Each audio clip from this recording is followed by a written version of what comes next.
Hey everybody, woo, it's been a long time, hasn't it? I've been reminded of that this week, but I've been thinking about y'all. Don't ever forget about that. That is always happening. One thing I want to talk about today is flexibility of mind. Now I could talk about the NET. Oh, that didn't come out very right. The NET, remember neuroemotional threshold? The lower that gets, the bigger the triggers get. I could talk about that because that was something that came up this week. The other thing that came up this week for a lot of people is if you look at my little parts drawing that I do, those that know me know I draw all these parts, blah, blah, blah. I always put a nice happy face on the wise adult self. But what I've been talking about lately are these other parts. I think I did a video on this one, which is the mimic of the wise adult self. So it sounds like you're being really grounded and connected and mindful, but you're really not. It's coming from this part. But then this week, working with some people, this part was so clear. It's called the narrator. It's like the in sports, the analyst, right? Play by play. This one's dictating what all these parts are doing. Sort of like the little, not necessarily the ringleader, but the narrator. All of this, when these guys are in charge, there is no connection to here. Another thing that came up this week, in the mixing bowl, which is all the ands of who we are, bop bada beep bada beep beep beep, right? Is that the wise adult self is in there. You've been looking all over for it. Look in the mixing bowl. There's the wise adult self. In other words, when we put in everything that we're feeling in present moment, thinking, feeling, whatever in present moment, and we hold that collective sense, it's usually coming from the wise adult self. Anyway, that's all stuff I could talk about. That's all the stuff I was thinking about all week. But today I want to talk about flexibility of mind. And I'm going to give you a personal example, because I like personal examples. 2 weekends ago, I had the pleasure of going on a birthday camping trip and hike. And that was supposed to be, a backpacking trip with about 9 people. I had this idea that it was going to be about 50 miles, or 52 if I did the whole Appalachian Trail in Connecticut. And we were going to, eat, I don't know what food we were going to eat, the dried food, whatever, right? And we were going to do so many miles a day because I wanted to be back in Hartford for 3 o'clock on Sunday. It didn't turn out that way. Backpacking became camping.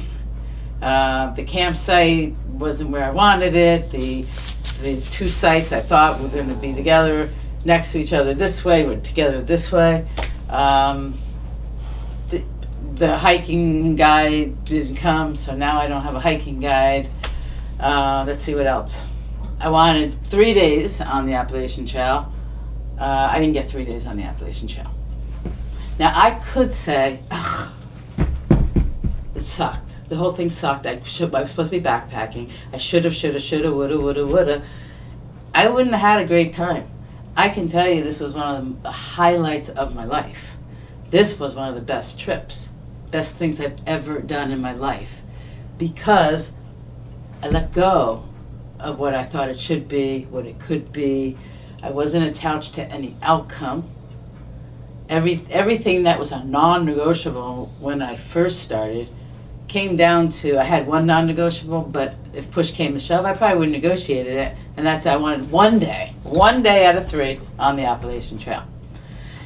The ability to let go of all that stuff, the woulds, the shoulds, the coulds, we have to achieve some fantastic goal.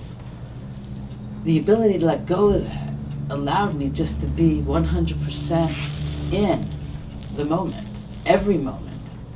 And my sisters, they joke with me because I must have said perfect 1,000 times in the first day. Hey, we had a front row to nature spectacular show. If you haven't been to Connecticut in the autumn, in October, get your butt here. It was gorgeous.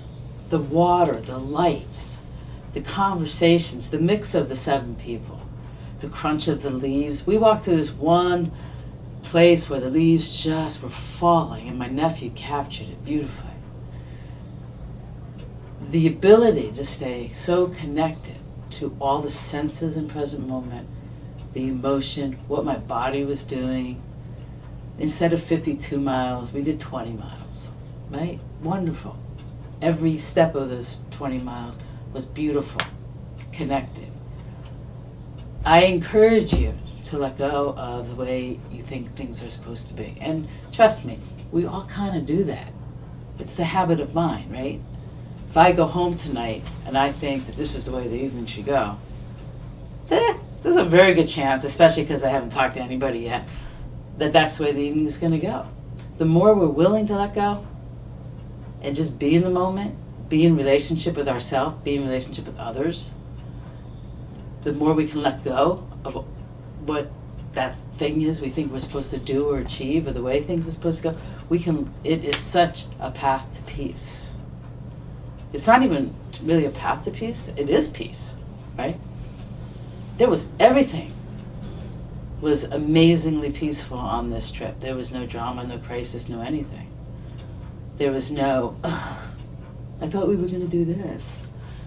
It just was beautiful.